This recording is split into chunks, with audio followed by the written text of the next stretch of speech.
grew up in North Dakota, and you stand up here and look out at your home state, and you've got this beautiful 1 mile walkway that you were just telling me is an accessible walkway that really, it covers this plateau here. But when you were a kid growing up in North Dakota, did you think you would ever think that you would be the governor or the Secretary of the Interior in charge of so much American land and policy?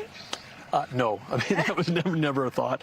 And growing up in a little town of 300 people, we get close to 400 if we counted everybody in the Good Samaritan home. But so we had the first Good Samaritan home in America was in the little town of Arthur, North Dakota, my hometown.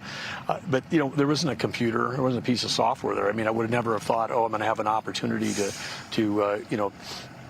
help build a company and create thousands of jobs literally around the world with a company that was based here in North Dakota. But this is the kind of opportunities that come up for people in America. It's here.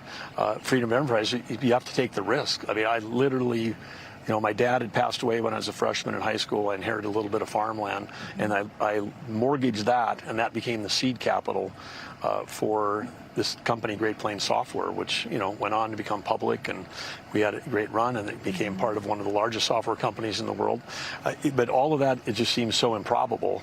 And then here we are standing on the roof of the Theodore Presidential Library, and when we were brainstorming and talking about building this library at this scale, there was a lot of people that also said, well, that's impossible. But this is a country where big dreams and perseverance and overcoming hurdles and taking advantage of the opportunities. If you have a big vision, you can make it happen. And this is just another example and it can happen anywhere.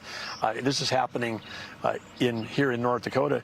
Again, at the entrance to one of our national parks, this is the largest private sector project ever done at any one of our 63 national parks. And I'm going to hold it up in my new role as a challenge to whether you're Yosemite or Yellowstone or Grand Canyon. Let's figure out what we can do there at those entrance communities to help drive economic development locally using the park and outdoor recreation and all the health benefits of being outdoors. I mean, all those things tie together.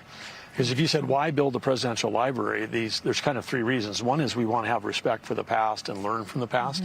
Two is we need to have gratitude for the present. This is your question of why aren't people proud to be an American? Well, part of that is telling that story of how great we have it compared to everywhere else in the world.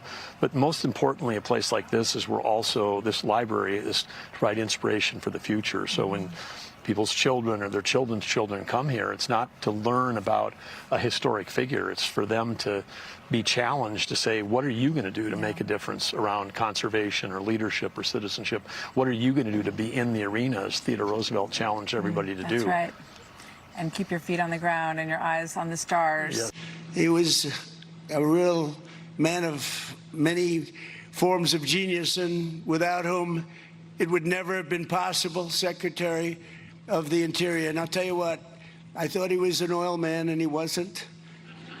I saw him on a debate, because this guy was actually going against me. Can you believe it?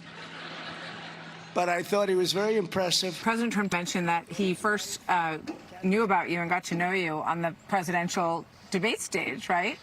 And I know that one of the things that you're hoping to do here is host presidential debates here.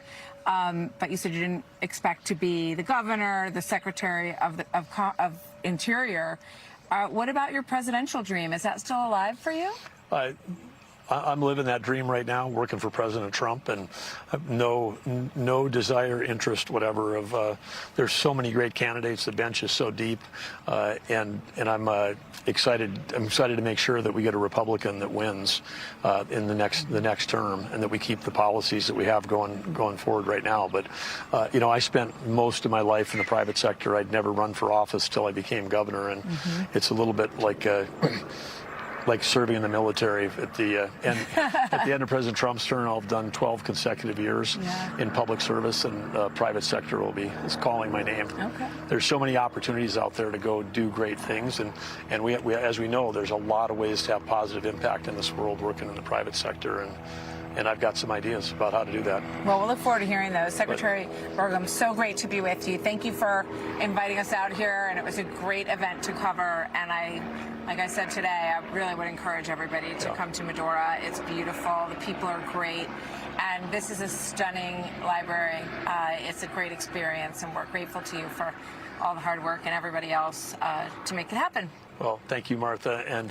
And I do understand this is your one of the states that where you've checked the box. Yeah. So if there's any of your great patriotic listeners and viewers that are out there that haven't been to North Dakota, I hope they'll take this as an invitation to come and see the Rough Rider State. I recommend it. Thank you so much. Okay. Great to be with you, Secretary Burgum. Thank you. Thank you, Thanks Martha. for your time. Be sure to like and subscribe for all the Fox News latest on YouTube and catch full shows streaming now on Fox One.